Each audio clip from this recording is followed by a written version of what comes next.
مشارق الأرض إلى مغاربها وجميع المؤلفين حافظ قاصدا المؤلف هذا الشعب القادر الجيلاني قدس الله سره العظيم شارك له بالفاتحة. أعوذ بالله من الشيطان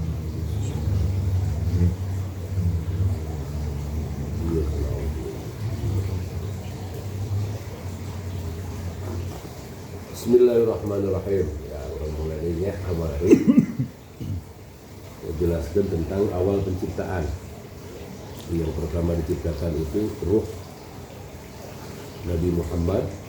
Lalu setelah ruh Nabi Muhammad diciptakanlah benda-benda yang lain, termasuk ruh yang ada dalam manusia. Kesimpulan terakhir kemarin itu bahwa manusia itu ada manusia jasad, ada manusia ruhani.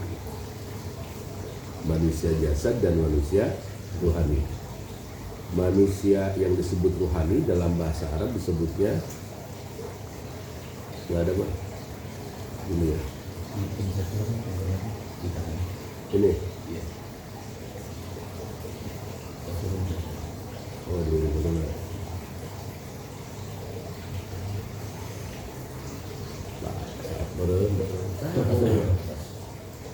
Manusia rohani disebutnya apa? Insan dalam bahasa Al-Quran.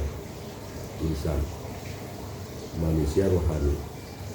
Manusia fisik disebutnya jasad, atau disebut juga dengan ruh, ya. Kalau ini saripati tanah kan, dari saripati tanah jasad. Jadi kita itu ada dua, ada dari ruh, ada saripati tanah insan. Nah, kemarin itu dijelaskan bahwa ruh itu terbagi-bagi. Ada ruh jasmani, ada ruh hawani, ada ruh sultani, ada ruh kudusi. Nah, itu nggak usah dihafalin. Yang pasti dalam jiwa kita itu ada yang namanya ruhani. Kita bisa hidup, bisa bernafas, bisa melakukan apapun, itu bagian dari pekerjaan ruh yang disebut dengan ruh jismani.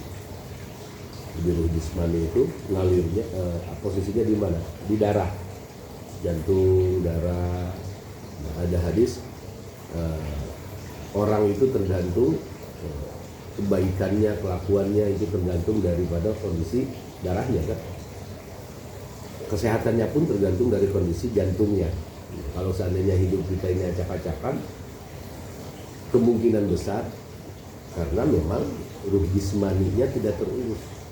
Cara mengurus ruh jismani dengan apa? Ibadah. Mengurus dengan ibadah wiridan, soal tidak meninggalkan syariat, berusaha menjauhi apa yang dilarang Allah, dan lalu mengkonstruksi pikiran dengan benar. Ya, pikirannya harus selalu husnudon, jangan sekali-kali pikiran itu suudon terhadap apa yang sudah ditakdirkan Allah. Dan itu mempengaruhi. Bahkan seorang ulama syekh itu, seorang syekh Al-Azhar itu bilang, apa yang kau pikirkan itulah takdirmu.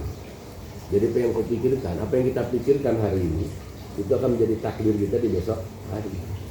Karena itu pentingnya kita berpikir positif. Inna zanni abdi, aku bergantung sangkaan hambaku, kata Allah. Aku di situ, takdirku bergantung sangkaan kalian. Kalau menganggap kalian bahwa sakit besok ya sakit, ini penyakitnya akan sembuh ya akan sembuh. Besok nggak bisa bayar utang, nggak bisa bayar. Besok kayak itu. Inna zanni abdi. Namun memang mengolah pikiran supaya bisa menjadi husnudonnya benar-benar powerful itu perlu dengan latihan. Latihannya gimana? Allah uji terus-terusan dengan berbagai masalah. Disadarkan terlebih dahulu bahwa memang ada aku, kata Allah, dalam kehidupan ini. Jadi apa hasiban nasu ayyutraku ayyaqulu amana billahi wa hum la yuftanun, gitu dalam Al-Qur'an. Apakah kamu mengira bahwa orang yang mengaku beriman dia tidak diuji? Itu kan pertanyaan. Semua orang yang mengaku beriman diuji. Jadi ketika mendapatkan ujian, tandanya kita sedang diuji ya banyak keimanannya, kan begitu. Nah, karenanya ketika berdoa itu jangan sampai kita minta berdoa, ya Allah jauhkan aku dari masalah. Nggak mungkin. Nggak ada orang yang tidak bermasalah selama ada nafas di badannya, masalah itu pasti terus muncul. Tapi doa yang baik itu adalah, wahai Tuhan, ketika Engkau memberikan masalah, maka sertakan juga jawabannya, atau minta dimudahkan. Jauhkan aku dari penyakit. Nggak mungkin, semua orang pasti kena penyakit, apapun penyakit itu. Tapi mintalah pada Allah supaya kita bisa sabar menghadapi penyakitnya, lalu bisa mendapatkan obat yang mudah gitu kan. Itu kan bagian dari takdir Allah. Artinya bahwa tidak ada satupun orang yang hidup di dunia ini kalau dia beriman itu tidak diuji.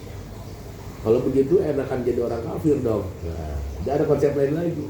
Nggak sholat, nggak apa, nggak beriman pada Tuhan, nggak segala macam. Apa nggak diuji? Diuji, tapi diujinya dengan kesenangan. Diujinya dengan kesenangan. Kesenangannya akan membawa kesengsaraan nanti di ujung-ujungnya, begitu. Itu disebut dengan istidraj. Disebut dengan istidraj. Dan masalah ujian ini kadang-kadang kita pun suka pengennya milih ya, lamun cenah teh mah mending diuji ku beunghar atau ku miskin. Rata-rata kayak ku beunghar kan gitu, kayak nu boga duit kan. Padahal diuji dengan kemudahan, dengan kekayaan itu lebih sulit daripada diuji dengan kesulitan, kesusahan. Permasalahannya gitu. Jadi orang yang kelihatannya nggak ada masalah di dunianya, hartanya berlimpah, kesehatannya bagus, lalu kalau dia tidak menganggap itu adalah sebuah ujian dari Allah, nah, ujung-ujungnya dia akan terpuruk. Itu udah pasti, karena kan ujian itu bentuknya sekali lagi ada yang terasa enak, ada yang terasa pahit gitu. Ada yang terasa manis, ada yang terasa pahit. Oke, jadi dalam jiwa kita itu, dalam diri kita itu ada namanya insan. Nah, setelah diciptakan ruh itu, jadi ruh itu diciptakan jaraknya 1000 tahunan ke jasad ini, penciptaan ruh itu. Jadi ruh dulu diciptakan semuanya itu untuk dipersiapkan kemana? Ke alam dunia, disebut dengan alam mulki atau alam asfala safilin, alam yang paling rendah. Maka diciptakanlah yang namanya jasad.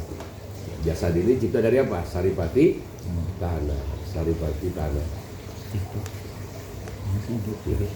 Apa yang terjadi ketika insan atau ruh ini akan diutus pada jasad kita masing-masing?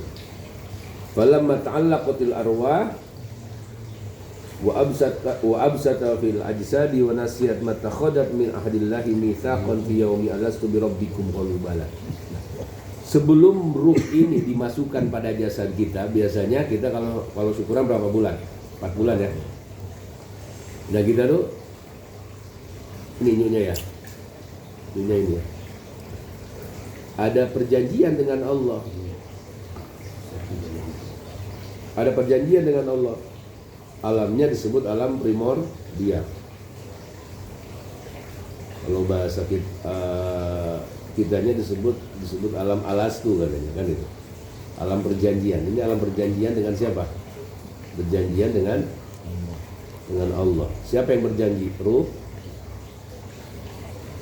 dan Allah. Apa yang dijanjikan? Pertanyaannya, alastu birabbikum. Alastu birabbikum. Alastu birabbikum itu apa maknanya?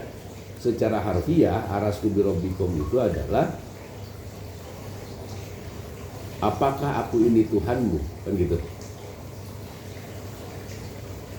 Alastu birabbikum, apakah aku ini Tuhanmu? Maknanya seperti apa? Kalau sudah turun jasad ruhani ke alam jasad, maka menjadi makna satu, apakah engkau akan mempertahankan apa? Keyakinan. Dua, mempertahankan tatapan ruh pada Allah. Nah, kalau keyakinan itu dihasilkan dari mana? Dari penemuan kan? Gini. Yang terberat ini tatapan ruh pada Allah. Ruhani kita itu seharusnya terus-terusan memandang Allah. Terus-terusan harusnya. Tapi kita sendiri nggak tahu ruhani kita sebelah mana kan gitu. Itu permasalahannya. Ketika kita tidak bisa memandangkan ruhani kita pada Allah, maka yang terjadi adalah keyakinannya menjadi pudar, keyakinannya menjadi warnanya nggak jelas. Nah, ini penting ya. Jadi kewajiban kita sekarang adalah kembali menatapkan, mengenalkan kembali ruh kita pada Allah. Karena ruh ini ada apanya? Ada matanya, ada ainnya. Nah, dalam hadis itu dijelaskan, hadis yang ini konon katanya hadis ini hasil mimpi Ibnu Arabi. Lalu ditahqiq oleh Rasulullah dalam mimpinya. Hadis tentang man arafa nafsa faqad arafa rabbah. Barang siapa yang mengenal dirinya, maka dia akan kenal dengan Tuhan. Yang dimaksud dengan mengenal diri itu mengenal ruhani kita. Jadi diri bukan diri yang ini. Kalau diri yang ini kan yang kemarin kecil, remaja, dewasa, tua, mati kan gitu. Jadi mengenal diri di situ adalah mengenal ruhani kita. Siapa yang sudah mengenal ruhani kita, maka dia akan kenal dengan Tuhannya. Kenapa kok kalimatnya demikian? Karena ruh itu kemarin dijelaskan dari siapa? Ana minallah, kata Kanjeng Nabi, wal mu'minuna minni. Ruh itu langsung tiupan dari Allah. Tiupan dari Allah. Nah, kita sudah mengenal ruh kita, nah berarti kita sudah mengenal Allah. Permasalahannya berarti kan kita belum tahu ruhani kita itu seperti apa. Ya, jadi setelah Allah setelah kita berjanji dengan Allah ala sudurabikum, lalu kita bilang qalu bala. Oke.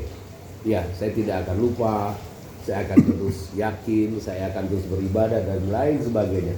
Tapi buktinya apa? Buktinya banyak orang yang pada akhirnya ketika di dunia itu lupa.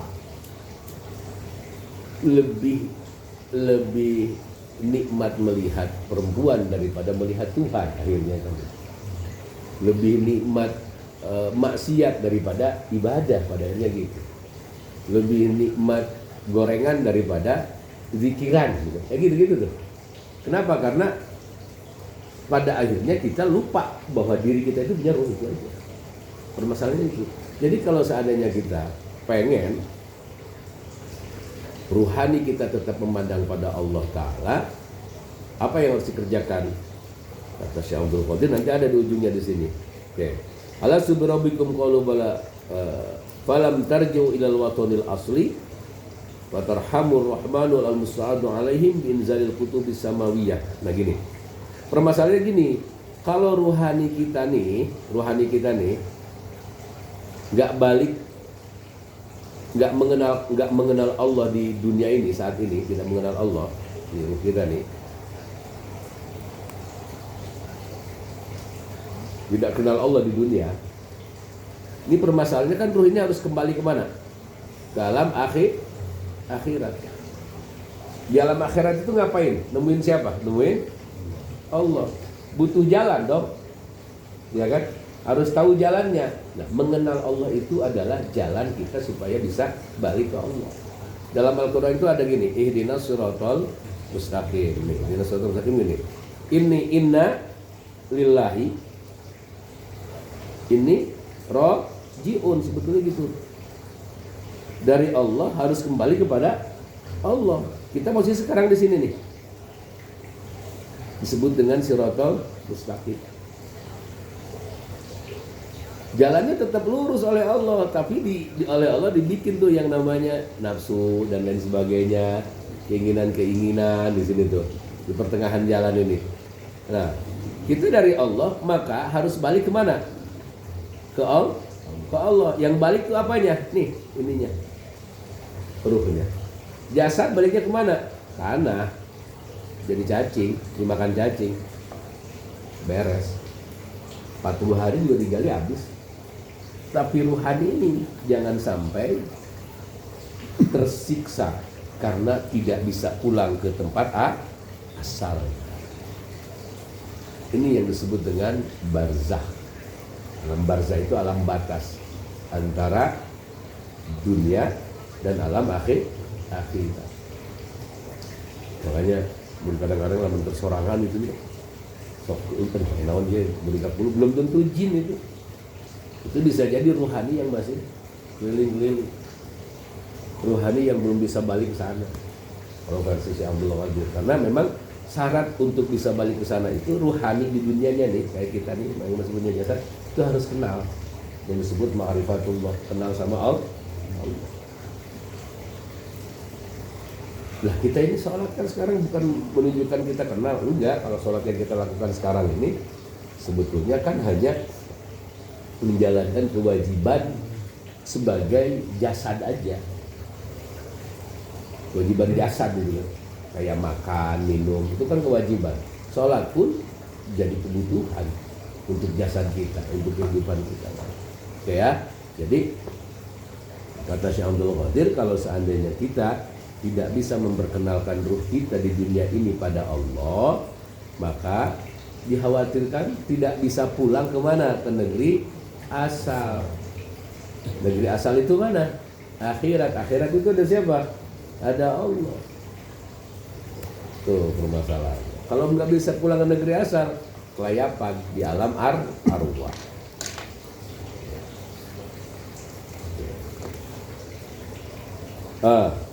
Hatta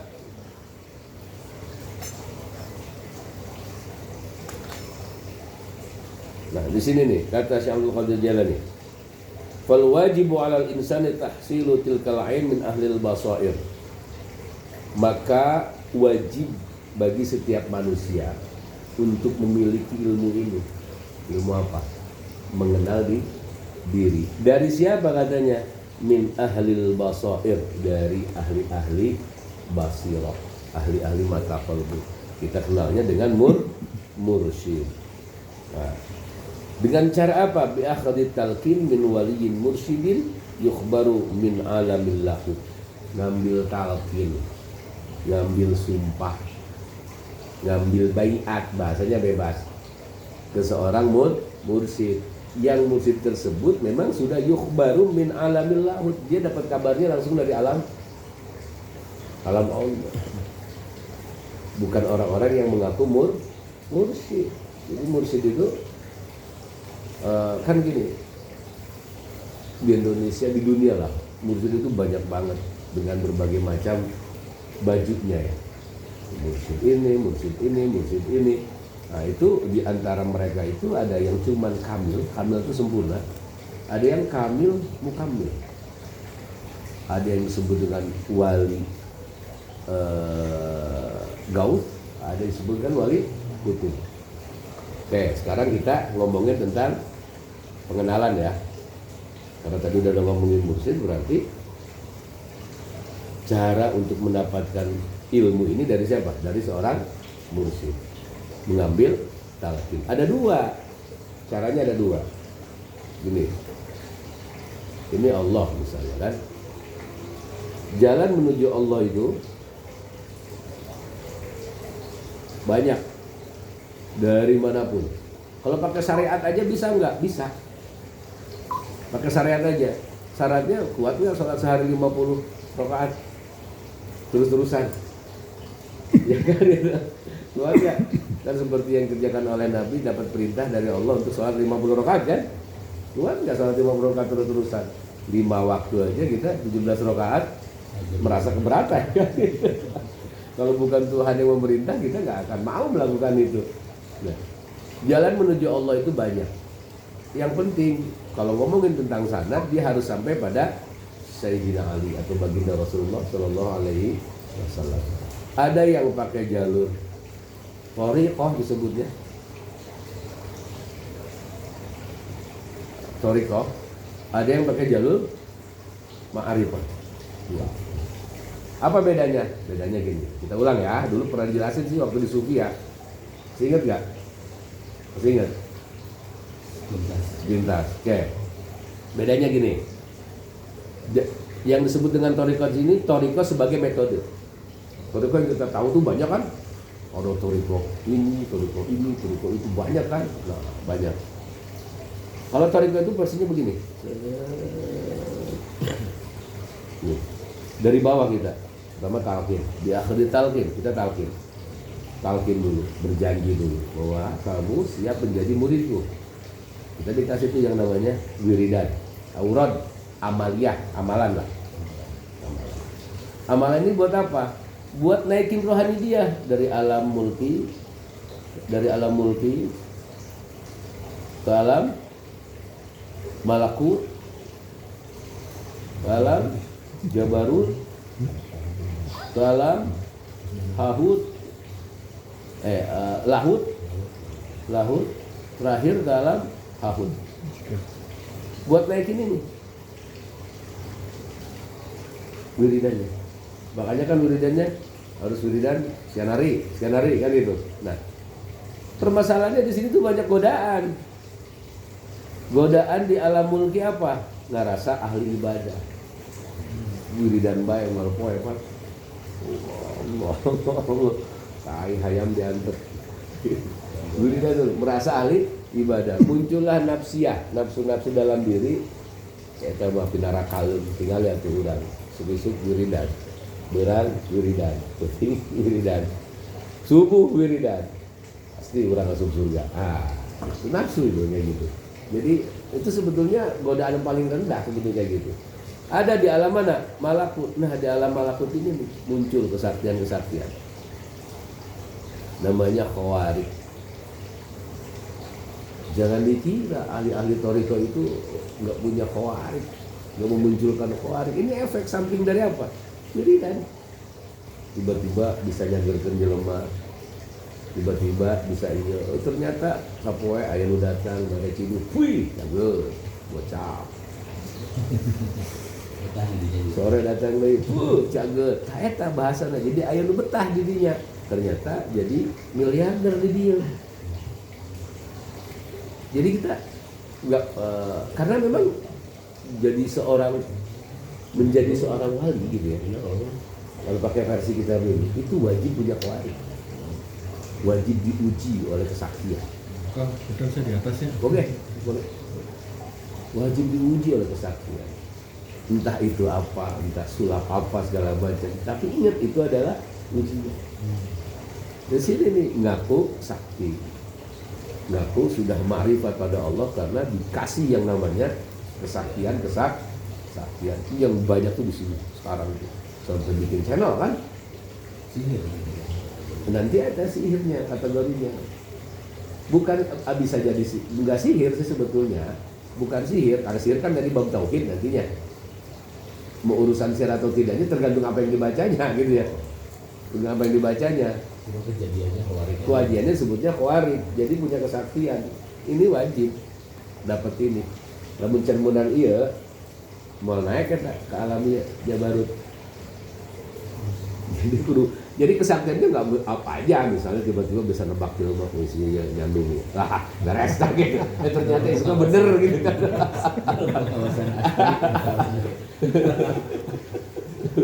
Bisa meretas. Segala namanya kedeng ya tinggal ya. Gitu loh. Jadi kepekaan. Ada juga karena wari-wari itu kan banyak. Miliaran lah wari, bukan hanya jalan di atas air atau apa. Tiba-tiba misalnya sulap tuh dikira penungkul murudul duit bisa kayak gitu. Itu bagian dari apa? Ujian para ahli-ahli thariqah. Berat. Dia kan jana cai dikira berubah jadi naon, jadi menghap, jadi segala macam. Nah kita tuh kadang-kadang muridnya juga kadang-kadang karena pikirannya masih nafsu, neangan kiai nu karari itu. Cara gue sulap gitu kan. Kayak gitu. Jadi makanya kalau ada yang kayak gitu-gitu tuh nggak usah terlalu ini deh, nggak usah terlalu apa. Wah sakti, saya mah deket pangeran. Itu tidak bisa dijadikan standarisasi. Orang itu dekat dengan Tuhan karena udah punya sakti ya. Jadi enggak kalau berat. Santai. Ulah tegang teh. Pokoknya mah kudu apa sih hiji aja. Deh, lalu. Tapi kalau memang si ilmunya itu banyak bermanfaat buat banyak orang, misalnya banyak menyembuhkan orang kan Nggak masalah. Akhirnya niatnya membantu gitu. Oke. Jadi kan gini, yang dimaksud sama saya tuh gini. jika kita nih sebagai pelaku thariqah bisa dikasih kesaktian Allah, perbaiki niatnya itu, hatinya itu. Jangan sampai menganggap bahwa ini adalah hasil dariku. Dia harus tahu bahwa ini adalah bagian dari ujian Allah, dikasih kelebihan, begitu. Ini makanya pentingnya kalau udah talqin berthariqah, punya mursyid, jangan berhenti ngaji. Itu pentingnya. Kan rata-rata berhenti itu karena udah punya mursyid, dia nggak mau lagi ngaji fikih, nggak mau lagi ngaji hadis, pokoknya mursyid dia nggak bisa kayak begitu. Makanya yang penting mah apa? Kalau ilminya, ngajinya. Kalau udah berhenti dia udah. Ya urusan misalnya manfaat atau tidak pasti bermanfaat ya. Itu bergantung pada niat itu. Gitu ya. Yang pasti ini akan muncul nih waris-waris. Nah dari sini nih ke alam Jabarut. Ini godaannya beda lagi. Ini ngaku Tuhan biasanya sini. Luwedan. Ini kan terjadi pada Syekh Abdul Qadir, terjadi pada Barsiso, yang aja wali Barsiso itu jadi apa? Jadi suul khotimah, seorang waliullah ketika hidupnya jadi waliullah, tapi di ujung hayatnya dia dari suul khotimah. Jadi nggak ada jaminan. Jadi waliullah di perjalanan ini ujungnya apa bisa jadi wali tetap enggak? Itu ada kasus wali Barsiso. Karena tengaji boleh wali Barsiso. Ngaji kalbu syahadah gitu.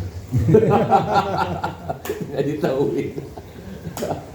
Jadi gitu. Jadi ketika dia, jadi ceritanya kan gini, belum pernah tahu ya, si wali Barsiso itu seorang sakti, seorang waliullah yang muridnya banyak, punya pesantren, punya apa gitu, punya santri lah. Tiba-tiba waktu itu ada 2 orang pemuda yang punya adik perempuan, yang si pemuda tersebut dapat perintah dari pemerintah untuk bela negara. Ini ceritanya kan di Mesir nih, zaman Nabi Musa ini. Bela negara pada waktu itu. Nah, bingung nitipin adeknya. Kasaha ya, gulis mau ngadi-ngadina teh. Dempon lah, kono baheno ini kumaha ya, khawatir ya. Lamun dititipkan ka Pak Oki, wah, ya carana ya. Ya nomor WA-na. Cilaka ya kan itu, mikir bukan gak punya temen tuh si 2 orang itu. Pada akhirnya kan orang boga guru tuh lagi. Kira aku sih kamu dititipkan ke guru macam-macam, kasihlah dititip. Nolak awalnya, Syekh itu nolak. Jangan ke saya. Apa jawaban 2 orang itu? Lamun tukar guru ku sahadi, abdi mah percayakan mah enggak. Sakantenan bari pesantren gitu lah. Bingung dah sih. Masih sadar si walinya pada waktu itu. Belum terganggu oleh nafsiah sama setan-setan gitu. Pada akhirnya ya sudahlah, dengan terpaksa diterima. Lalu dibuatkanlah rumah. Dia rumahnya di sini, si wali yang Barsiso itu. Si perempuan itu agak jauh tapi kelihatan aktivitasnya supaya bisa ngontrol. Dikanturkan, sambil nanti makanan dianterin. Lama-lama setan bisikin. Kasihan atuh katanya bisa enak naon. Mending barang cenah dengan hiji di dunia ada kamar loba. Terganggu lah. Oh iya juga ya, gitu kan. Kadang-kadang kan itu pelajaran buat kita, bisikan-bisikan baik bisa jadi itu jahat. Hasilnya tidak semua bisikan baik itu ini ya, Pak. Nah, akhirnya kan ya udah bawalah satu rumah dengan si wali itu. Yang namanya satu rumah, ya kan aktivitas segala macam. Akhirnya diganggu oleh setan. Wah, segala macam, kena budak parawan kayaknya mau dibully segala macam. Ini dikawin, jadi kan gitu segala macam. Dia nggak punya istri kan si wali Barsiso itu. Mana cerita kan boga pemajikan lu saya cerita. Pada akhirnya terjadilah perzinahan, gitu kan, terjadi perzinahan. Ketika terjadi perzinahan, bingung kan si wali, aduh, sadar itu adalah salah.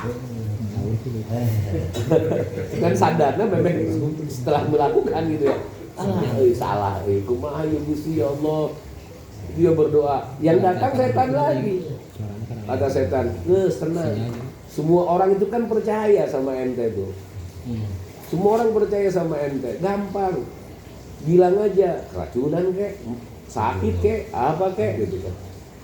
Bahkan setan itu ngasih tahu kubur aja di belakang rumahmu, di kuburan di belakang rumah. Dikubur, pas dikubur ya sudah aman. Bilangin ke masyarakat bahwa dia meninggal karena keracunan atau apa. Udah selesai aman. Berbulan-bulan datanglah kakaknya itu kan, datang kakaknya itu. Pas datang kakaknya nanya kan adanya mana, tuh kita nggak dikubur. Loh, kunaon ceritain. Sakit itu percaya dia, udahlah percaya. Allah memberikan kebenarannya, memberitahukan hal yang benar itu kan mudah. Tiba-tiba dua orang kakak ini bermimpi bareng malamnya bahwa dalam mimpinya itu ada kabar bahwa dia dibunuh oleh si wali itu. Digalilah kuburannya, segala macam mana ternyata jual kapsul apa segala macam itu terjadi lah. Oh iya benar. Akhirnya jadilah tersangka, ditewak ceritanya, di apa namanya disalib, lemparin, itu lemparin sampai akhirnya dia udah nggak kuat lagi, datang lagi setan tuh, setan datang lagi, posisi mau sakarat itu, karena udah nggak kuat minta tolong ya Allah gini gimana, yang datang setan lagi, setan kayak yang lepas, katanya Cina salibannya kita pemacaran gampang, pokoknya mana tinggal ngaku bahwa pangeran teh kuring, cek setan teh, jin, kumaha caranya kan ieu keur di talian, gampang, tinggal pakai isyarat. Cicep wes ini. Cicep dicabut nyawa. Peng.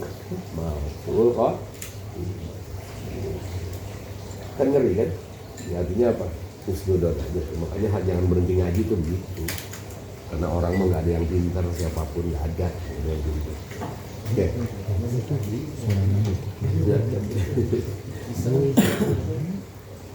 Nah, di alam Jabarut ini ngaku apa? Ngaku Tuhan.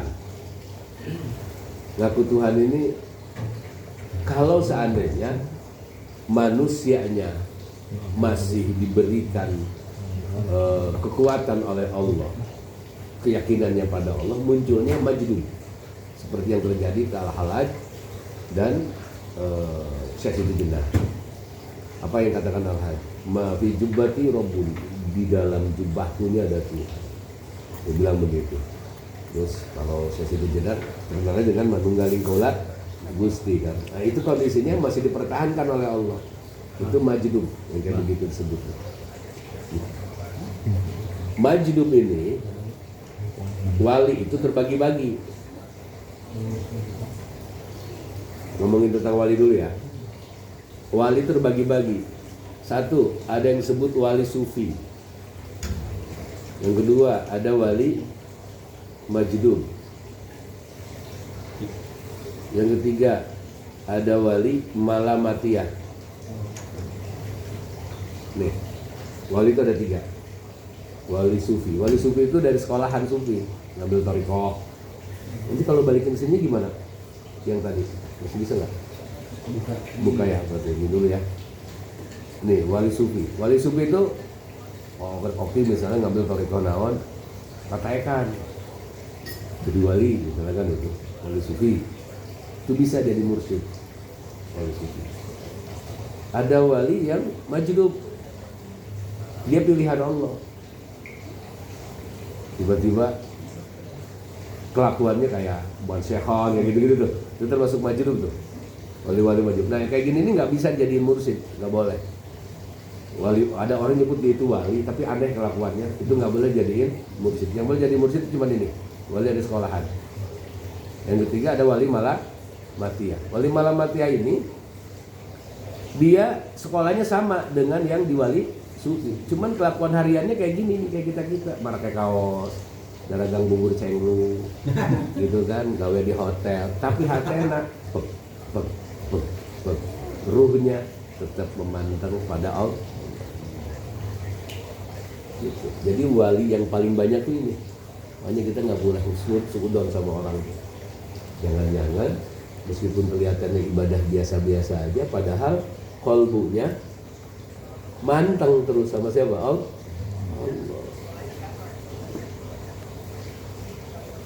Gini, Boki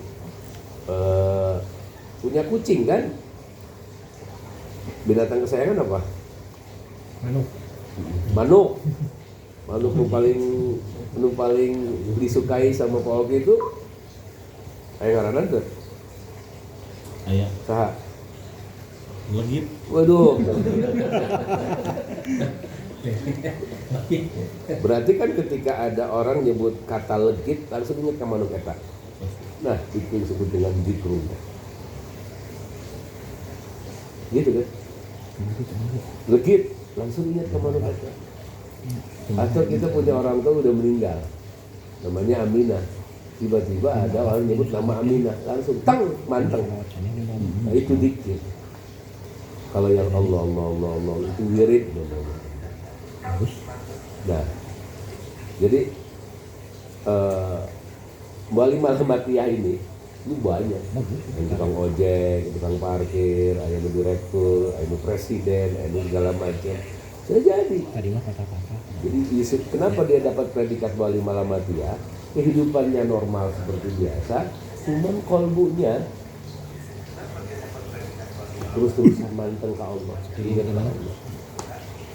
Terus-terusan ingat ke Allah. Sampai akhirnya kehidupannya, meskipun dia jadi pejabat segala macam, terhindar dari yang namanya korupsi, terhindar dari yang namanya manipulasi. Tapi bahasa perilaku tutur katanya bisa Itu kan diikuti. bagian dari kultur ya. Misalnya orang Banten ngomong, tegang, Ya misalnya keluar kata-kata kasar.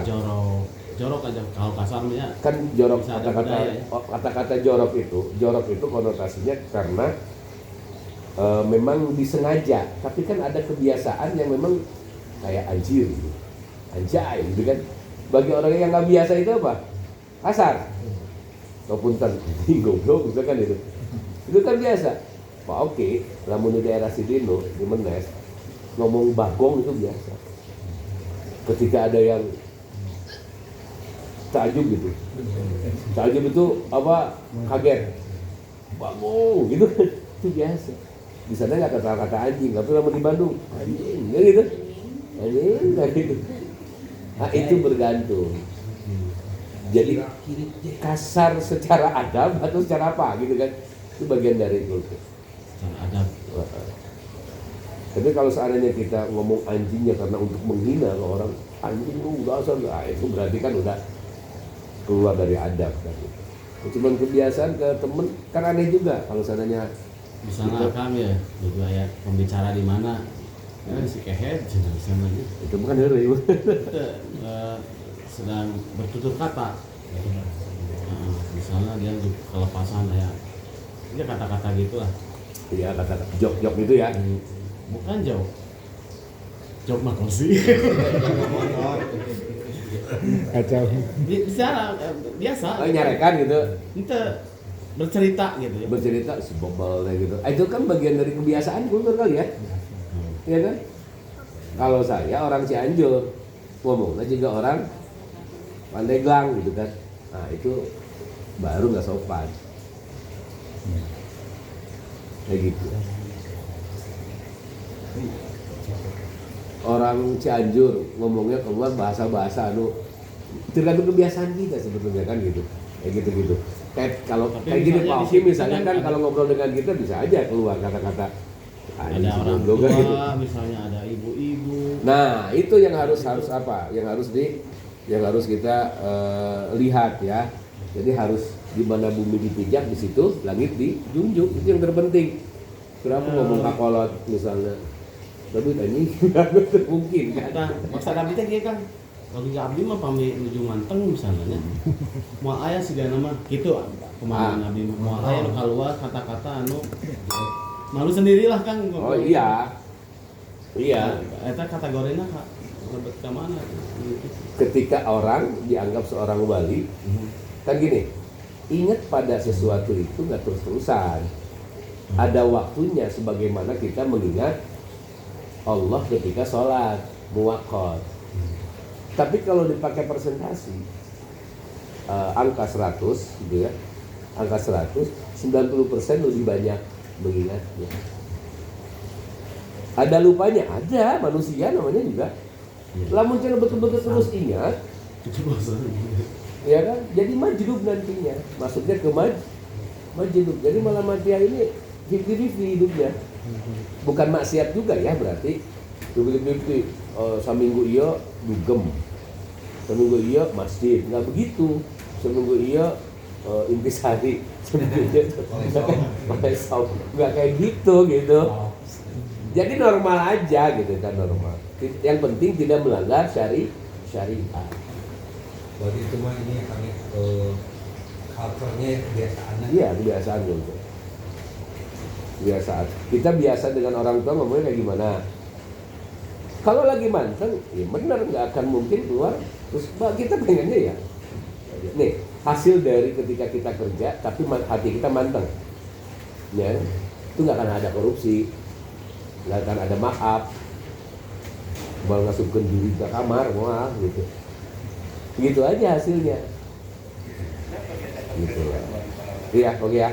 Oke, jadi ada wali sufi. Mana yang bisa jadi mursyid nih? Yang keluaran dari kita. Jadi mursyid. Bisa ya. Safal al-sufi. Paminu dua eta tetiasa kan? Hah?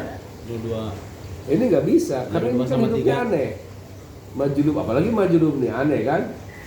Batur sholat, manehanana kalahkan jorowokan. Hujan.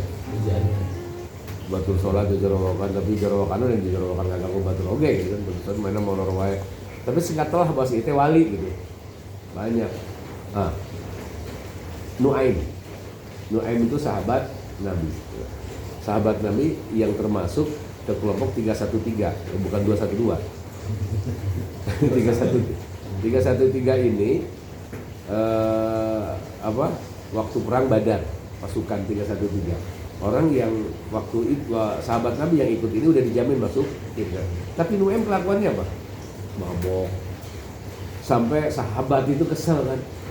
Aduh, Nuaim nyerahkan Nabi. Orang warah cenanya. Mau dipukulin sama sahabat. Ketawa sama Nabi. Ulah ahli surga ya gitu. Karena saya jamin nanti Rasul. Terus gimana cara menilai Nuaim itu menjadi seperti itu, jadi seperti itu, menjadi ujian bagi orang yang melihatnya, bukan buat Nuaimnya justru. Jadi ketika ada orang melakukan sebuah kejahatan, kemaksiatan, itu bisa jadi bukan ujian buat dia, ujian buat kita yang lihat. Itu terjadi pada Nuaim. Kata Rasul, bukan berarti Rasul membenarkan maboknya Nuaim, bukan. Setelah dimanai, ternyata itu ujiannya buat Abu Bakar, buat Sayyidina Umar, buat Sayyidina Abu Bakar, Sayyidina Ali yang kesel lihat Nuaim. Nggak boleh kesel. Dia itu termasuk kelompok 313. Dan dijamin Nuaim mah biasa. Dan satu-satunya sahabat Nabi yang membuat tertawa sampai Nabi kelihatan giginya ya Nuaim. Lucu kan orangnya gitu. Ya. Nah ini, jadi kalau kenapa nggak bisa karena ini aneh hidupnya. Masa model-model kayak kita kayak begini, ngomongnya juga masih kasar kayak itunya. Jadi mursyid. Jadi apa? Jadi bisa jadi mursyid loh. Kayaknya jauh deh. Ini adabnya Kalau begitu. jadi Guru sama mursyid beda. beda ya. Kan ada murabi, ada mursyid. Guru maksudnya ke murabi. Jadi levelnya Jadi lebih guru bawah apa? dari mursyid. Jadi kalau murabi itu ke marketing lah. Mengajak pada yang lebih tinggi lagi.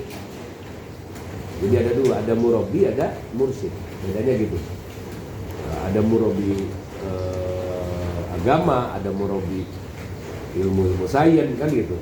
Ada murabi ilmu tauhid, itu murabi maksudnya. Kalau mursyid mah, siapa mursyid? Manusia yang bisa membawa seseorang mengenalkan ruhaninya pada Allah. Bukan melalui teori, tapi melalui aplikasi lain. Tidak melalui teori. Jadi kumaha Bang? Nyarinya di tadi itu kajian kebiasaan ini. dengan penuh kali biasa Ini. Ya, jalur macam jalur saya tunggal enggak ya, mau lihat kembali lagi. jadi tadi kalau kedua daya dari es Set. di muka dua dan es kayak jalur ya kan Ini Ya, ada plus. esnya. di bawah plus tadi Nah, ini kan? ya jalur siap tinggal di jalan dia. Oh gitu. Nah, Oh gitu.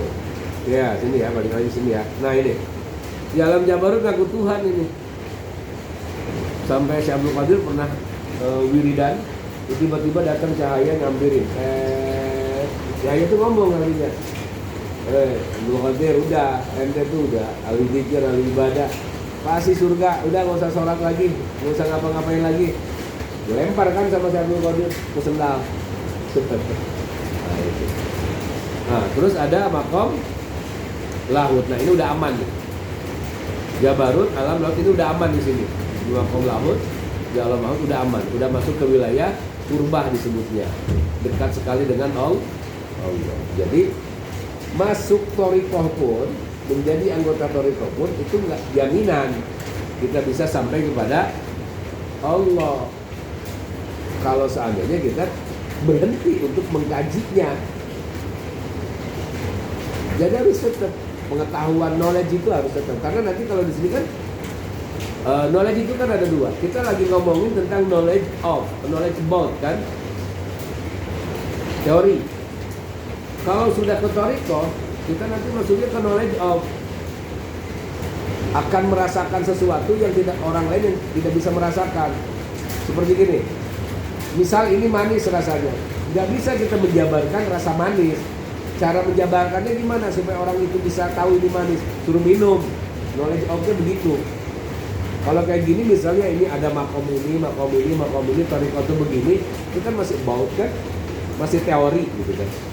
Nggak bisa sampai kita ke hakikat ketuhanan.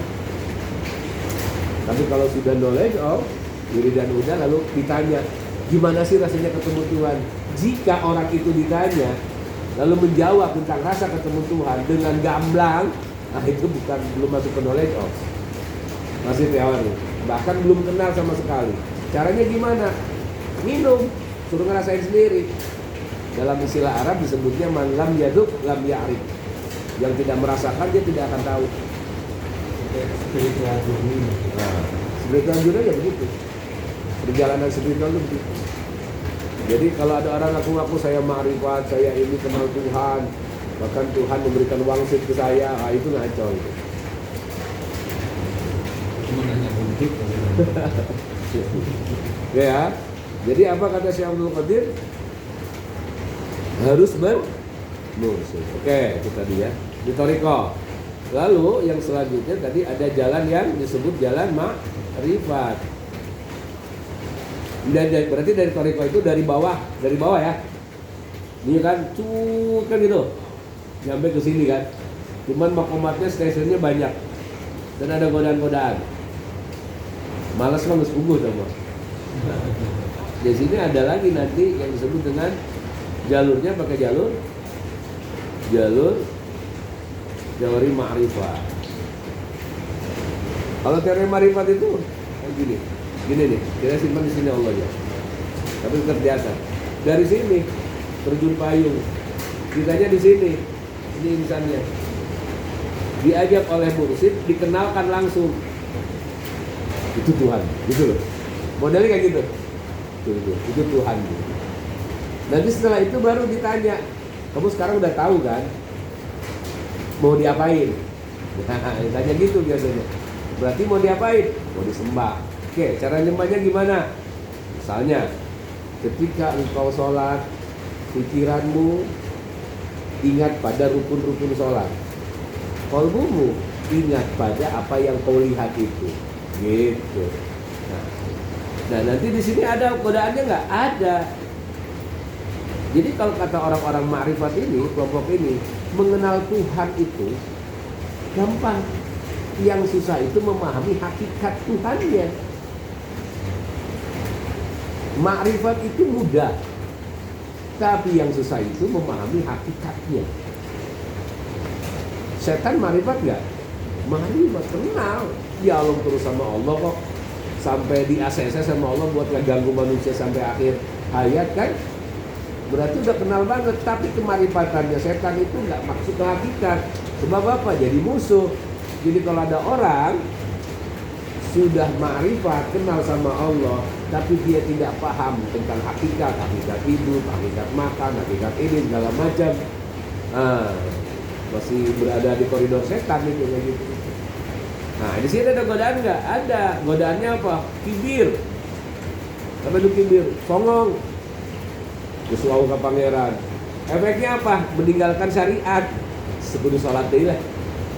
Sekudu puasa, sekudu zakat, sekudu haji. Sekudu mah geus wau ka saha? Ka Allah. Namanya Islam hakekok kayak begitu. Iya kan? Tapi laku teu boga udud menta, kayak bahaya. Laku lapar menta. Sholat udah gak mau, aku udah gak mau. Kibir, munculnya sombong. Makanya tetap patokannya di mana? Ngaji. Taklim tetap. Jadi Nabi itu bukan, makanya pakai bil amar kata perintah ya itu lumur ilmu. Ayo cari pakai kata perintah. Perintah itu wajib berarti kan. Nyari ilmu itu wajibnya sama seperti kita sholat. Bahkan sampai kita kalau sholat masih ada rukun. Ketika jalan gitu kan kemana. Kalau ngaji mah nggak bisa. Belajar mah terus-terusan sampai pikun. Gitu. Tapi kita nggak bisa mikir lagi. Bahkan sampai masuk yang lahar. Ya. Nah ini godaannya apa? Satu, kibir. Yang kedua, malas. Godaan terbesar, kasal, malas. Malas ngapa-ngapain aja. Karena udah ngerasa kenal Tuhan. Gitu. Gua kenal Tuhan tinggal minta aja. Cuma 1,5 M gampang gitu. Gitu, nggak ada pusing-pusingnya emang. Cuman kan ini menyalahi aturan sunatullah, menyalahi sunatullah. Ada godaan-godaannya di sini. Nah makanya biasanya guru mursyid di sini itu setelah dikenalkan pada Allah, dia itu apa? Diajarin fikihnya, diajarin tauhidnya, diajarin ilmu-ilmu tasawuf. Akhirnya jadi kuat dia. Kehidupan sehari-harinya nggak kayak ahli-ahli toriko, biasa aja, gini-gini. Kayak gini-gini biasa aja, nggak guru pakai jubah, guru main kopiah segala macam, biasa lah itu. Tapi di dalamnya penuh dengan spirit tentang Tuhan. Kayak modelnya siapa ya? Ya kayak Ibnu Sina, kayak gitu-gitu kan orang-orang Indi semua sebetulnya. Jadi dokteran gitu ya, ahli dokter. Kayak lihat aja misalnya kayak Gus Dur, MH, itu kan bukan orang-orang yang spiritualitasnya rendah. Mereka sebetulnya tinggi. Tapi kan kelakuan sehari-hari pengen sama aja, pakai celana, pakai apa, nggak berurusan pakai juga. Jadi lebih ini. Kayak rejo kayak gitu kan. Gitu. Jadi mencapai Allah itu dua jalan. Kalau mau lebih dikecilkan lagi, jalan metode Toriko, jalan menuju pakai mak. Ini nggak ada wiridan kalau di sini. Nggak ada wiridan. Itu bedanya. Tapi terus dipantau sama gurunya. Ada wiridan tapi tidak wiridan yang seperti ini. Jadi kayak gitu.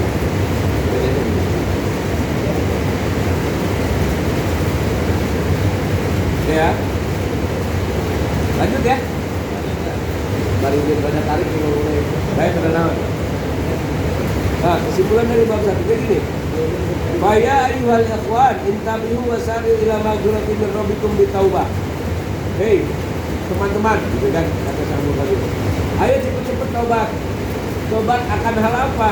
Tentang kemusyrikan kita pada Allah. Pun bahasa orang mah, ente tuh ulah sok-sokan geus salat, ulah sok-sokan geus puasa, ulah sok-sokan geus haji berkali-kali, tetap berdosa lamun teu can mau ka pangeran. Makana wasari buru-buru taubat. Ila magfiratin min rabbikum wa jannatin arduha samawati wal ardu iddatul muttaqin. Wa dukhulu fit thariq. Ayo cari dulu masuk ke satu metode. Toriko mau marifat terserah. Itu kan? Warji'u ila rabbikum hadza qawaid ar-ruhaniyah. Pulang kepada Tuhanmu dengan kelompok-kelompok orang-orang yang selalu mementingkan urusan Tuhan. Nah, ya. Jadi Karena kita belajarnya ini adalah belajar dengan Syekh Abdul Qadir, otomatis ngomongin tentang pertorikohan, tentang spiritual. Jadi nggak bisa dipanggil yang lain. Di awal-awal Syekh Abdul Qadir pasti mengarahkan, ayo cari guru toriko, ayo masuk ke toriko. Permasalahannya, masuk ke toriko itu nggak boleh pakai nafsu.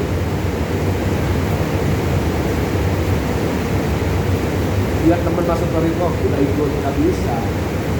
Dia nunggu deep aja, nunggu deep gitu.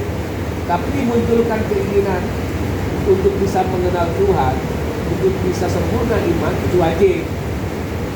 Ini aja caranya, ya Allah, mudah-mudahan sholatku yang belum benar ini itu bisa sempurna suatu saat nanti. Gitu kan? Sholatku yang belum saat ini bisa sempurna nanti. Mudah-mudahan ini menjadi wasilah pengenalanku padamu. Mudah-mudahan ini menjadi wasilah imanku menjadi sempurna gitu. Doanya kayak nanti juga Allah masih sendiri ada keinginan. Ya, udah waktunya minimal lawan kan mati suri lah kerjakan harakat itu. Cuman ada kelompok yang harus dipaksa. Orang-orang yang harus dipaksa ada. Yang harus dipaksa ada. Siapa mereka? Yang udah kelihatannya acak-acakan aja ruhaninya, ibadahnya bagus. Tapi ruhaninya acak-acakan, itu wajib gitu. Ya orang-orang tertentu tahu gitu. Itu udah wajib gitu. Karena ibadahnya rajin. Kayak orang-orang ini putar ya, untuk direkam ya. Ya. Ada orang-orang ahli ibadah, tapi dia selalu mengklaim dirinya sebagai ahli ibadah. Dia tahu dalil segala macam. Kayak gitu itu sebetulnya bagus untuk belajar tarikah. Orang-orang kayak gitu. Karena secara syariat mereka udah kuat. Masuk ke tarikah jadi lembut dah ngapir-ngapir kecil mati. Cuma satu sebetulnya, bukan kelemahan, kekurangan, ya. Paham aja ilmu tarikah, paham aja ilmu marifat. Gak akan tuh mereka mengklaim dirinya sebagai ahli surga. Pegang kunci surga, ada orang dalam.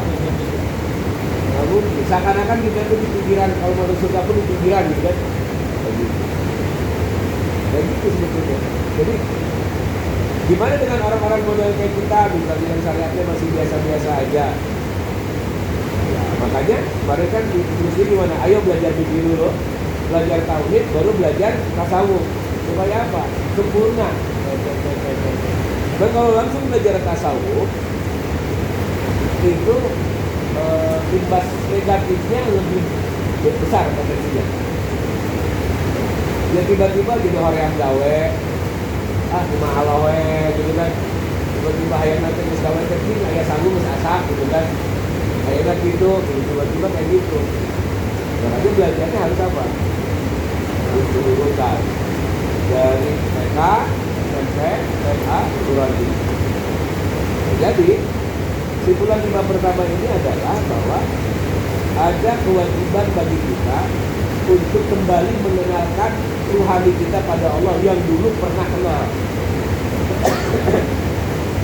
Dulu kita kan di alam lahut itu, hadisnya bilang begini, al arwahu junudun mujannada.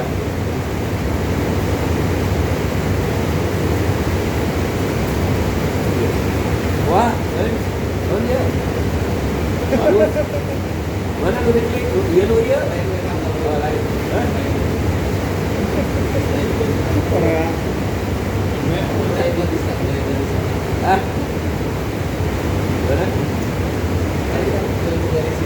Mana?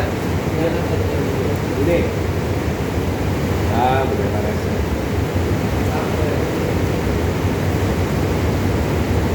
Mana, Pak?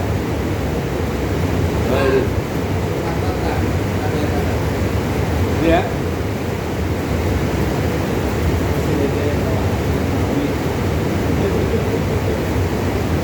Ini kan ini, ada ini, titik-titik al arwah junudun mujannada. Ruh itu seperti tentara berbarisnya. Dulu di alam Baitul gini. Konon katanya tempat tawaf Ka'bah itu di atasnya namanya Baitul Laham, tempat tawafnya para malaikat. Nah, itu kan kisaran titik bumi. Nah kita tuh itu sebetulnya metafor dari kita di alam arwah dulu. Jadi kita di alam arwah dulu tuh tawaf terus gini. Ini titik ilahiyahnya di sini. Al arwah dulu jalan. Semakin dekat tawafnya, dia semakin makomnya semakin tinggi. Nabi, sahabat, dan sini nih. Ada lapisan kedua, lapisan ketiga. Kita nggak tahu di situ kali. Yang pasti orang udah sampai di Abu Jahal, di Abu Lahab, ya tahu. Jadi terus-terusan. Nah dulu, ini kita dikenal sama ya, meskipun yang di sini kan tetap kelihatan Ka'bahnya. Kalau Ka'bah ya, analoginya ke situ. Tetap berjumpa dengan Allah. Nah tugas kita itu sekarang adalah ketika ruhani masuk ke dalam jasad, jadi lupa ruhani kita sama Allah karena tertutup oleh nafsu-nafsu yang ada dalam jasad. Kata Syekh Abdul Qadir, ayo kenalin lagi. Itu maksudnya. Cari guru, cari mursyid. Jadi ma'rifatullah itu bukan barang lah, bukan barang baru. Dari zaman dulu awaludin ma'rifatullah ta'ala. Awalnya beragama itu adalah harus kenal sama Allah. Sebab apa? Isi dari agama itu adalah ibadah. Ibadah itu tujuannya menyembah sang pencipta. Kalau kita menyembah sang pencipta tanpa tahu siapa sang pencipta kita, maka itu kan jadi masalah. Munculnya ibadahnya kemana-mana, lihatnya jadi nggak jelas, ketika sholatnya juga jadi acak-acakan, lihatnya nggak jelas, lupa rakaat dan lain sebagainya. Kayak gitu loh. Jadi apa? Saya bilang itu cuma ngingetin aja. Jadi mengenal Allah itu, mengenal Allah itu bukan barang baru. Sekarang kan kita nggak, siapa mau ngesemari Pak? Enggak, emang itu sebuah keniscayaan kok. Supaya kita apa? Nanti kalau pulang kemana? Ke Allah itu kita mampir heula ka Daud, kita mampir heula ka Mekarie, kita mampir heula jadi dukun, kita mampir heula jadi kebo, kita gitu. Jadi kita pengennya lempeng aja deh di sini. Cara gampang supaya kita benar-benar ingin masuk ke wilayah ini gimana? Tapakur aja sebentar, sedikit. Di rumah ganti rumpul jadi pembalikan asli mah kayak kemana? Ke akhirat, ya kan? Itu aja ingat ke situ. Kalau terus-terusan kita ingat ke situ, pasti kita mau belajar kalimat, pasti. Pasti kita mau menjadi seorang guru yang mengenalkan Allah yang di suatu saat nanti akan kita temui ketika meninggal. Pasti. Jadi harus sering-sering tinggali, adu di kubur, ziarah kubur, harus sering-sering. Ziarah kubur itu kan dua kan, yang pertama buat doain, yang kedua buat ingetin kita, kita bakal mati gitu. Semua orang yang ada di sini pasti ketika ketemu atau berziarah pada orang yang meninggal itu ada rasa gitu, semuanya pasti ya, pasti kayak gitu. Sehari aja 3 kali kita kayak gitu. Itu kan melemaskan otot-otot rohani kita yang nafsu kita yang keras, menghukum rohani gitu ya. Jadi kata Syekh Abdul Qadir, ayo, karena dosa yang tidak diampuni itu cuma satu, musyrik. Innallaha la yaghfiru dzunuba yushraka bihi wa yaghfiru ma duna dzalik. Innallaha la yaghfiru dzunuba. Sesungguhnya Allah tidak mengampuni dosa. Ayyushraka bihi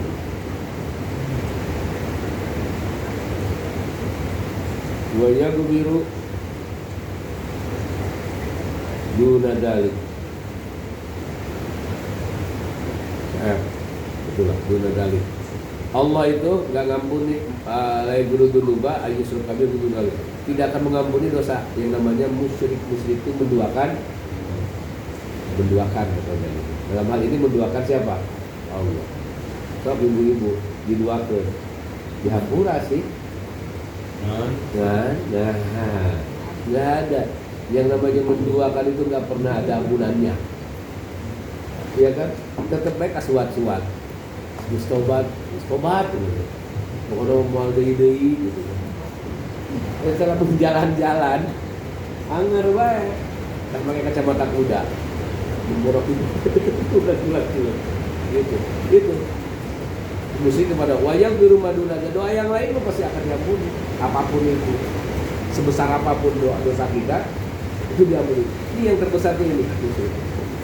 Kalau sampai ke bawah, kalau dosa-dosa yang lain ke bawah mati diampuni nggak? Masih. Misalnya sedekah orang yang masih hidup, kita mau nggak boleh jidah wae misalnya, nggak boleh mabok wae, nggak boleh ngimbeng segala macam, dosa lah kita anggap begitu. Bisa diampuni nggak ketika mati? Bisa. Dengan cara apa? Banyak sedekah aja yang hidupnya tuh. Sedekah buat mayit, sedekah buat pahalanya buat kan ditimbang kan gitu. Jadi sebetulnya pahalanya, dosanya nggak hilang, cuman ketutup. Ya kan timbangan kayak gitu kan. Kalau timbangan hakim itu kan kayak gitu. Di sini ada, cuman lebih berat aja. Jadi dosanya nggak bersih, cuman ketutup aja. Kalau musyrik nggak bisa, karena tanggung jawab masing-masing.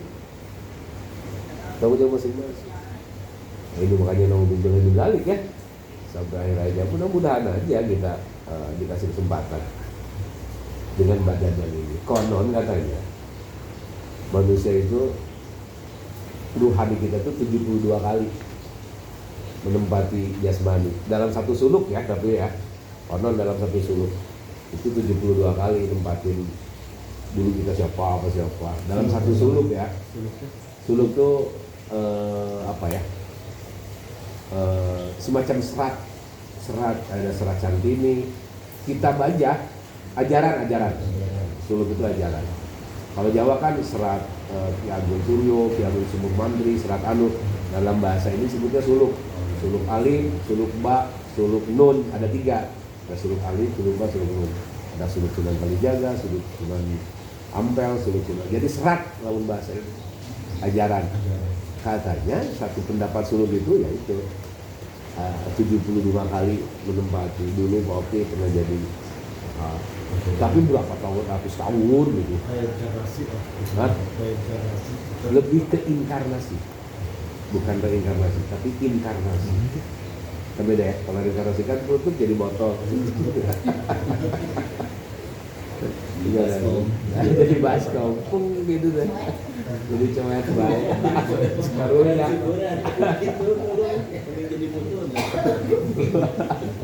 Kayak gitu. Ya, sebetulnya yang kayak gitu-gitu ngambilnya ke ajaran Buddhisme ya. Kayak gitu. Tapi kan kenapa ajaran tasawuf datang ke Indonesia diterima dengan gampang banget? Karena dulunya ajaran kita itu ajaran Buhun. Iya kan, serat-serat Semar kayak gitu. Dulu ada agama namanya agama Fatayat gitu kan. Agama kayak itu sebetulnya akhirnya disebut sekte kan sama siapa? Company. Sebut sekte, padahal itu memang satu ajaran untuk mengenalkan jiwa manusia ke Tuhan. Masuklah ilmu tasawuf cepat.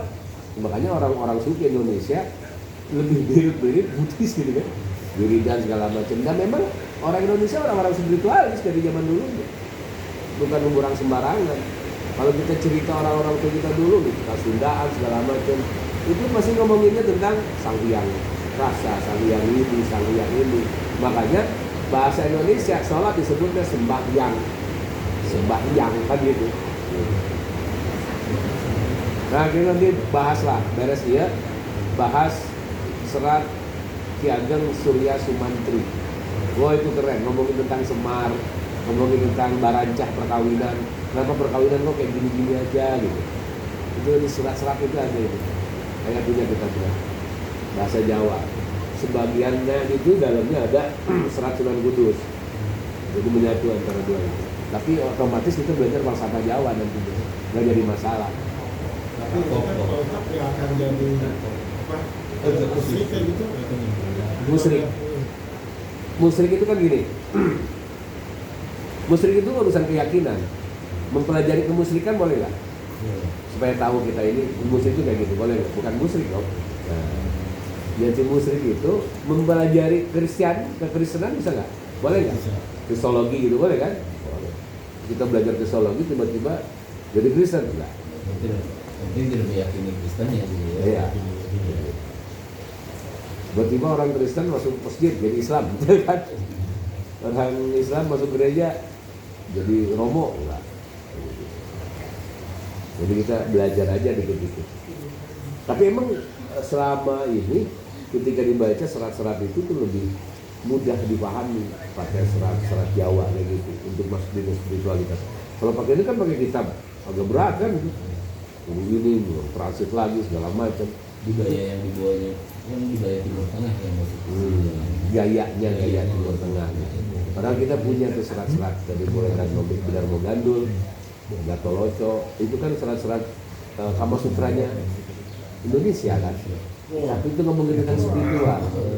Nah ini bahayanya begini. Ketika ngomongin Kama Sutra langsung wah. Padahal Kama Sutra itu bicara tentang hal-hal yang sifatnya esoteris dengan Tuhan. Jadi kesimpulan dari Kama Sutra itu adalah kenikmatan bersetubuhmu dengan pasanganmu itu tidak lebih nikmat ketika engkau bersetubuh dengan Tuhan. Rasanya begitu. Itu kan Kama Sutra. Cuman analoginya ke situ. Di film kan jadi film porno kan. Film porno. Kacau itu kan kita. Oke, ada pertanyaan nggak? Pertanyaan nggak? Ini satu pasal kita beres. PDT itu ya sangat sekali Mbak Ahmad Nur itu yang apa sih? Suluk, serat. Dia kalau bahasa Jawanya serat disebutnya. Suluk. Jadi suluk itu semacam ajaran aja. Tapi kalau ketika kita tidur, roh kita di mana? Nggak di mana-mana. Di dalam Kemarin nggak masuk ya yang pertama ya. Jadi ruh kita itu ada ruh jismani, ada ruh rohani, ada ruh sultani, ada ruh kunci. Aslinya cuma satu. Cuman kita kan ada komponen-komponen tuh. Ada jantung, ada otak, ada apa. Itu butuh dihidupkan kan. Ya, kita tidur itu ruhnya yang mana? Ruh yang asli ini. Kalau ruh yang aslinya itu namanya ruhul kunci. Induknya itu ruhul kunci. Ruhul kunci kalau udah keluar dari jasad mati. Meninggal udah kita gitu. Udah. Nah kalau ruhul kunci itu ada dalam diri kita. Tapi yang pergi mah yang mana? Yang ruhul jismani. Namanya ruhul yakdoh. Ketika tidur itu. Makanya suka mimpi kejar-kejar inilah segala macam. Itu kan bukan ruhul kunci, tapi ruhul yakdoh. Kalau ruhul yakdoh hanya terbimbing oleh ruhul kunci, mimpinya ketemu nabi, ketemu rasul, ketemu malaikat, ketemu Tuhan, dapat apa. Tapi kalau mau dibimbing oleh keruhan ruhul yakdoh ku bala-bala, dia panggilnya gitu dong, sekarang ini kan panggil. Karena itu dia udah budak sapi gitu tiba-tiba budak daun, ya tergantung ruhul yakdohnya. Gitu. Jadi kan mungkin setiap manusia itu dikasih malaikat di depan, di samping kanan, samping kiri gitu aja. Oh iya, Rokib, malaikat Milada ini Rokib Kalau misalnya Mu'atid. kita mau Malaikat pencatat. Ya, mau jatuh, jadi jatuh. Itu di malaikat gitu loh, Ustaz. Mau jatuh, Tapi jadi nggak jadi. ditolongin malaikat. Gimana tuh? Cepengan. Coba malaikat yang baik, gitu. Oh gini, jadi maksud di kanan kiri kita ada dua malaikat. Catat amal baik, mencatat amal buruk. Itu maka tugasnya nyatet. Tugasnya nyatet. Ketika kita melakukan amal baik, berarti tugasnya yang sebelah kiri kan gitu. Pelajaran TK-nya begitu ya. Kalau misalnya kita berbuat baik, berarti yang sebelah kanan, buruk sebelah kiri, sebelah kanan. Tugasnya nyatet. Nah kalau misalnya kondisi begini misalnya, kita harus celaka nih. Tapi karena ada kebaikan yang pernah kita berikan, akhirnya kebaikan itu bisa menjadi silah, nggak jadi celaka. Ashabul Kahfi bisa keluar dari gua karena menjual kebaikan. Namanya tawasul. Tawasul itu bisa tawasul ke orang tua, bisa tawasul ke para guru-guru kita, tawasul ke orang-orang yang kita anggap suci, tawasul ke kebaikan kita. Nih, misal gini, kita mau berangkat ke Jakarta nih. Tapi kita merasa khawatir karena Jakarta lagi demo atau apa segala macam disikat tembak lah. Lalu kita bilang, ya Allah, saya tadi sedekah pagi ya, mudah-mudahan sedekah saya itu bisa menjadi wasilah saya selamat nggak ketembak gitu loh. Jadi bukan malaikat, yang biasanya bukan. Ya itu amal baik itu. Wa may ya'mal mithqala dzarratin khairan yarah, wa may ya'mal mithqala dzarratin syarran yarah. Allah itu nggak pernah menunda kok, nggak pernah menunda. Jadi amal itu yang diterima oleh Allah, yang akan kita terima itu dua pahalanya, pahala dunia dan pahala akhirat. Pahala dunia apa? Pahala dunia ya karena kita ngeluarin materinya. Kalau kita bantu orang, kita dibantu orang. Sedekah menghindari musibah berarti. Kita sedekah dapat lagi. Ya mau bentuknya sehat atau sedekah uang lagi atau dapat berkelipatan kayak gitu. Ada pahala akhirat itu tadi niat kita. Kalau niatnya lillah dapat akhirat itu. Ketika di dunia kita nggak lillah, niatnya karena pengen dapat aja dari Allah berkali lipat, boleh nggak? Boleh, tapi nggak dapat di akhiratnya. Ikhlas juga tapi levelnya level bawah gitu. Kalau itu karena kewajiban mikirnya Kewajiban gimana? ya kayak zakat, infak, sedekah gitu. Oh gini. Kita ngomongin tentang infak ya. Infak itu sesuatu harta yang dikeluarkan. Infak. Nah, infak itu ada dua, wajib, infak sunnah. Infak wajib disebutnya nafkah. Nafkah ke istri, nafkah ke anak, nafkah ke orang-orang yang kita wajib untuk memberi nafkah. Itu nafkah, infak wajib. Ada infak sunnah. Infak sunnah itu setelah beres baru ke orang lain. Itu namanya disebutnya sedekah. Gitu. Dan tadi melihatnya apa? Karena mengharap balasan dan pahala gitu. Iya. Berarti kan gini. Ketika kita infak nih, infak ke mana? Keluarga. Saya infak ke istri, nafkah ke istri sehari 10 juta. Karena 500.000. Yang wajib-wajib. Totalnya misalnya 20 juta. Misalnya kan itu sehari itu. Itu kan wajib. Kalau wajib mah nggak usah lagi minta. Udah wajib bayar pajak. Wajib kan? Kayak sholat itu wajib kan? Nggak usah lagi minta sebetulnya. Nggak diminta pun itu pasti dikasih. Karena kamu wajib. Yang bisa dimainkan apa dah? Boleh dimainkan atau? Di-cheating. Infak sedekah misalnya. Katanya kan kalau kita banyak sedekah sunnah ya, itu akan membawa keberkahan. Itu setelah selesai kewajiban. Iya bisa kita niat saya sedekah 1.000, saya minta 10.000 ya Tuhan, boleh. Itu nggak ikhlas secara batin, tapi ikhlas secara syariat karena transaksinya dengan Tuhan. Tapi kalau Poki ini saya 1.000, nanti Poki bayar 1 juta, itu mah jadinya pinjol. Gitu ya. Jadinya pinjol. Jadi boleh, kan Allah janjiin, cuma nanti jangan minta lagi, nggak akan dapat lagi, karena nggak ada ikhlas. Yang benar gimana? Yang pengen dapat dua-duanya. Kita yakin bahwa ini juga pasti akan diganti oleh Tuhan dengan bentuk apapun. Tapi saya tidak mengharapkan itu, saya hanya mengharapkan ridho Allah. Karena sedekah ini untuk membantu orang yang nggak mampu misalnya. Udah selesai gitu aja. Kami tewat tadinya. Hah? Kalau Ya itu yang benar, bukan yang benar, yang sempurna. Kadang-kadang kan tadi niatannya. kadang tadi niatan Pak golosor gitu. Wah, kudu diniatan. Iya, billah. Ya niatnya mah sedekah gitu. Ayat sudah naon ya. Tapi Kita kan niat berarti ya. Yang nggak diucap gitu. Nggak usah. Niat itu kan di dalam disebut niat yang benar itu kan nih. Oke, saya ngasih niat saya mau ngasih apa tuh? Mau ngasih korek. Tapi dicekel misalnya. Kalau berapa? Ghosting. Ini sudah sekian bentar. Ya kita dulu itu belum beres kita. Mana pada disimpan dulu. Saya mau niat ngasih korek, tapi dipegang aja. Itu bukan niat namanya, baru ajam aja. Oh, berani Ajam. niat yang belum di. Terlaksana. Tapi kalau misalnya Dan ini, kok ini korek? Jangan. Ya, itu niat. Namanya. langsung diserahkan. Nah, niat itu pekerjaan yang langsung dikerjakan. yang dibarengi dengan pekerjaan. Langsung dapat pahala gitu ya. Iya. Kepada ya Kalau misalnya lihat dalam hati tapi belum dilakukan mah belum dapat Itu pahala. mah ajab.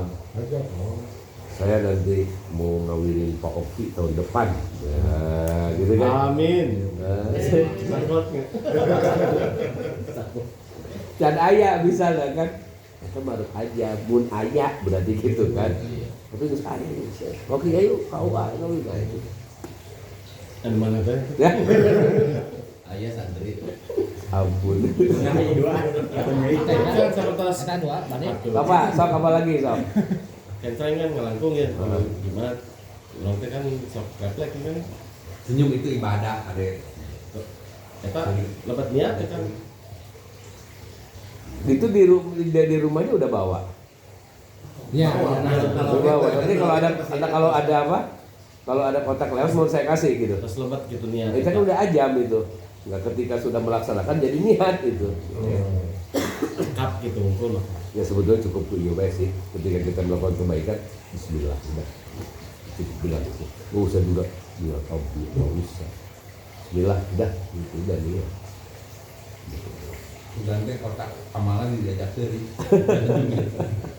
Jadi gitu ya. Cuma kan bawa uang sabukok pada jemahan teh gitu kan. Jadi pada niat pada berapa dan mah aja kan. Ajam. Begitu pas berdugi ngalangkung nah cancel itu. Rek dilebatkeun teh asup teh jadi. Itu mempermainkan kotak amal berarti. Jadi Geus bubur ya dibeli kapan sadepok mana udah kumaha. Ya, emang kotak amal teh prioritas. Kira Kadang-kadang Gitu ya. Gitu. Oh jadi karena ini yang baik karena naon. Dan naon. Ya pokoknya sambil jalan. sambil jalan. Intinya gitu. Jadi pokoknya kita harus memenangkan Tuhan kita kan gini. Hidup itu kalau cara pandang kita 90%-nya lahiriah capek. Penuh dengan hasut, penuh dengan apa iri, dengki, capek, tekau. Makanya dibalik cara pandangnya harus rohani yang 90%, 10%-nya jasmani, jasad supaya tetap pengen ada kehidupan. Tetap hayang boga pemajikan, tetap hayang boga duit, tetap hayang boga kenikmatan-kenikmatan dunia. Yang 10% itu simpennya di mana? Di sini. Jangan di dalam. Yang di dalam itu 90 gitu. Kata Ibnu Athaillah kan kayak gitu. Kalau kita terus-terusan memandang dunia ini 90%, wah mosok gitu, ngoyo, udah mau dibawa payah tuh segala macamnya. Majikan sageus rumah salah pigagah rumah bae anggar di kapanan. Zaman baheula aya panggilan ini cerita kieu. Pagaweana naon pagaweana santri sok malingan kain kapan. Kain kapan geus katola. Sakampung eta, lama anu upaya pasti kain kapan dicopot. Kernaon? Kedahan dijual. Jual tadi. Kita telah sampai di mangsa hakim ke apaleun. Di hakim. Karasa urang rek paeh cenah dua poe dipanggil, urang rek paeh. Urang rek paeh. Dua poe deui siga namanya. Eta maneh kain kapan lamun dijual sok menang sabaraha nu pangalusna. Wah sekian gitu. Ya ini mah kieu orang kan bisi paeh. Ulah dipaling kain kapannya dibayar teh nah ieu kan heula dibayar. Paeh teh kajadian teh. Maot lah digali. Maot lah. Karena geus janji, karena yang pertama mah santai. Hari kedua mikir, lebar oge cenah kita hakim alus cenah dicopot deui. Coba deh kain kapan. Pada akhirnya yang terjadi apa? Karena nafsu. Akhirnya dia yang terkubur kan ceritanya begitu. Akhirnya dunia itu kadang-kadang kalau kita cara pandangnya 90 dunia, kita akan terkubur oleh obsesi dunia. Mati juga, banyak duit juga bingung. Kamu balikin ke buka duit mah, nambah bingung. Jadi bingung. Gitu. Bukan menghilangkan keinginan dunia, tetap harus ada. Karena kita punya jasmani. Kan jasmani mah sementara. Iya kan? Yang sementara ini tetap harus kita rawat. Makanya nikmat Allah itu bukan dimiliki, tapi dijaga. Kalimatnya. Kata milik itu bukan, itu jadi masalah loh. Ini milik saya nih. Sebenarnya jelema ini kalau itu bisa rusak, bisa iya, bisa anu. Tugas kita ketika punya laptop menjaga bukan memiliki. Kalau memiliki repot. Capek. Maka milik itu malikal mulki itu milik siapa? Oh, kita mah cuma jaga doang, jaga badan, jaga istri, jaga anak, jaga suami, jaga keluarga, jaga harta, menjaga gitu. Karena kita mah kan diamanati, ya kan, diamanati. jangan satpam jari, gitu. Ada sedikit kontradiktif kan di pikiran saya perkara ya kesombongan rohani ya. Contoh lah meski berhasil sesuatu gitu, cager usaha gitu, dokter Susi saat nama gitunya misalnya gitu. Dokter TK berusaha, dokter Anu yang begitu pula dengan keberhasilan mana bisa bisnis lebih kecil kumaha gitu kan jawaban sombongnya saudara ya dia mah emang orang usaha we ya promosi segala macam gitu kan. Nah hati mah tetap harus mantang daimah pemasihan gitu ya. Nah kalau sombong mah ya ini karena pemberian Allah segala macam Itu bisa sombong. itu terlalu sombong. Terlalu suci. Nah kumaha ya kan caranya supaya ada saya tidak terlanjur membawa barunya alhamdulillah bahasa mah gitu jalannya akhirnya begitu pas ada yang bertanya ke saya besok lebih milih cicing gitu kan saya gitu ya ayahnya sih kan kia gitu ya jadi kan dapat dari karena kan dari dalam satu ayat bahwa semua itu teh bukan atas kepintaranmu gitu ya.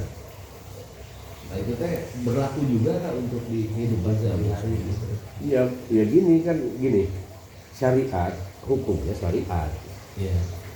Ya jawaban Ya, apa yang kita kerjakan di dunia ini sesuatu yang terlihat. Jika ada pertanyaan mengenai hal yang biasa terlihat, maka jawablah dengan hal-hal yang terlihat. Kalau dalam bahasa usul fikih, fahkum bidawahir wala tahkum bisaroir. Hukuman orang itu, menghukumi manusia itu yang dohir-dohirnya aja.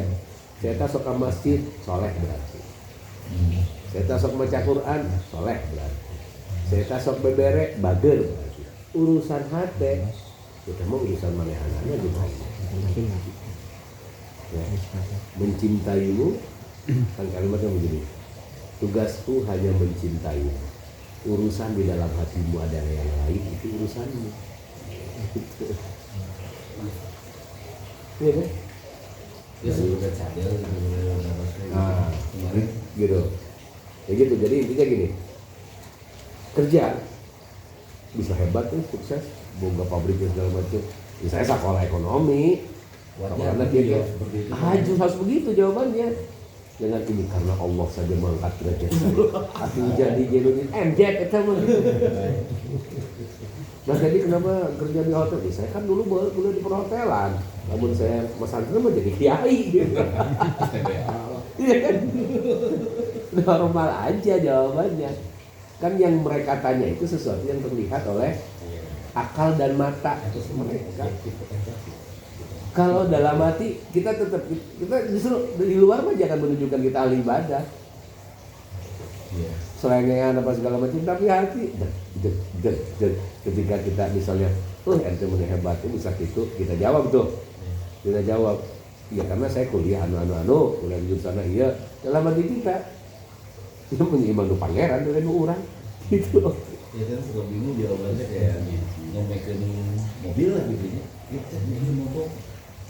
Nah bisa gitu Sama kan? begitu tuh. Ada mana di teknik kenapa sana sebenarnya masih negara kan jauh kan konteks lagi. Untuk kebenaran, tetangga api bengkel gitu. Kadang-kadang dicapak pukul hirup mobilnya gerakan. Tapi itu bukan sombong juga ya Pak.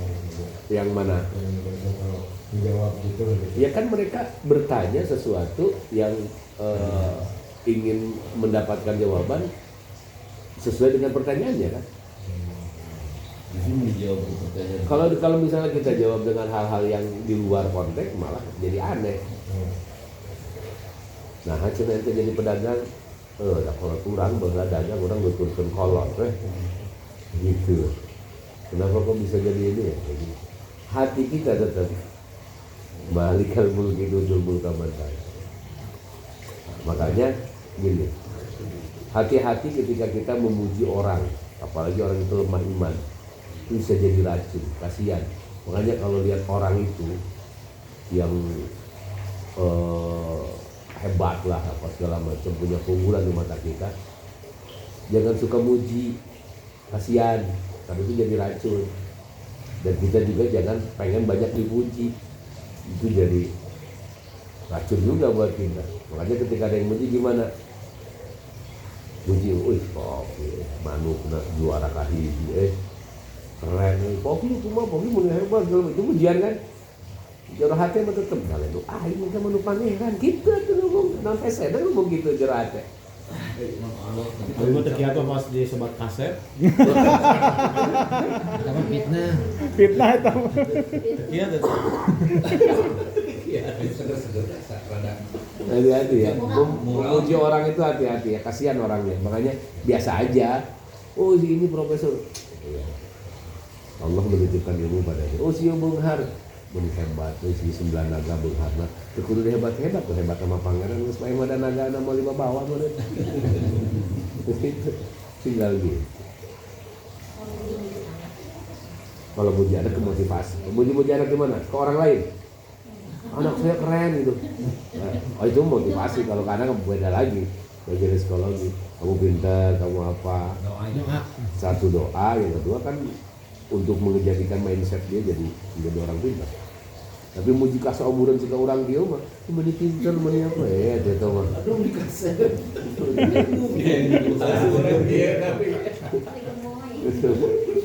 Oke ya, gitu ya. Yaudah, sampai situ dulu. Minggu depan kita terusin. Minggu depan nanti bagian apa ya? Ya intinya start pertama itu saya belum Qadir. Ayo cari guru spiritual, cari guru rohani supaya selamat rohaninya gitu kan. Tapi untuk mencari guru spiritual itu yang kita meyakininya dengan 100% klik gitu.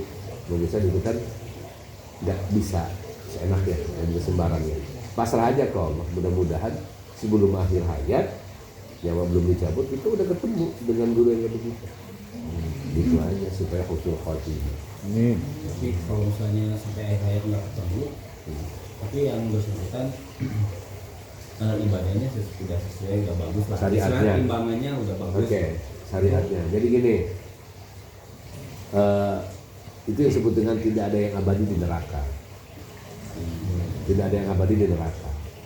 Dia belum kenal Tuhan, tapi dia syariatnya udah bagus. Ya kan? Ibadahnya, perintahnya dilaksanain, terus larangannya dijauhin, meninggal. Tetap nggak akan langsung ke sana, ada hisaban. Kelebihan orang-orang sudah mengenal Tuhan itu nggak ada hisab.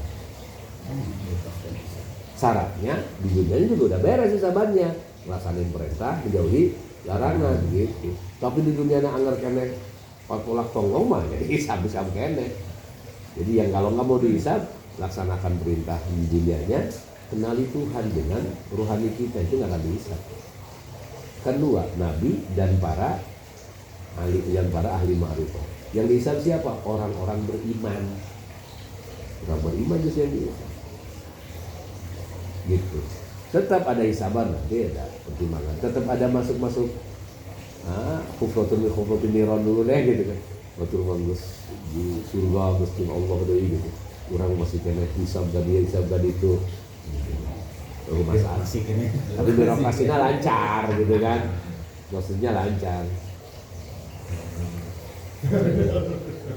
Ya itu konon katanya, pakai bahasanya konon. Orang-orang yang ahli ibadah di dunia tapi belum kenal Tuhan, soleh pokoknya di dunia. Dia diamnya di masjid sebelum hari kiamat gitu kan. Nunggu-nunggunya gitu, di tempat-tempat suci gimana gitu. Sambil nunggu kali-kali aja ada yang nyapaatin terbang gitu. Gitu. Itu disuluk banyak kayak gitu, cerita-cerita kayak gitu. Ya percaya tidak percaya, mau percaya belum ngalamin, tidak percaya, tapi banyak cerita-cerita kisah-kisah dari ulama yang begitu. Ya, kita mah tengah-tengah aja biar kita nanti percayanya kita yang rasain sendiri gitu. Yang pasti apa yang kita kerjakan di dunia ini, yang baik-baiknya itu tidak sia-sia. Di dunia akan ada perhitungan, di akhirat juga akan ada perhitungan gitu, tetap, tapi dengan batas ya. Gitu? ngobrol bebas ya, ini nama tutup pelawe surasolna di sini ngobrol bebas, mari ngopi. Mudah-mudahan apa yang disampaikan ada manfaatnya buat kita semua. Amin. Kesalahan yang terjadi dalam penyampaian itu murni kebodohan nafsu yang ada pada diri saya. Semoga Allah mengampuninya. Wallahu a'lam. Alhamdulillahirabbil alamin. Ya, ngobrol dia ini ngobrol. Saya Apa? saya dengan nyari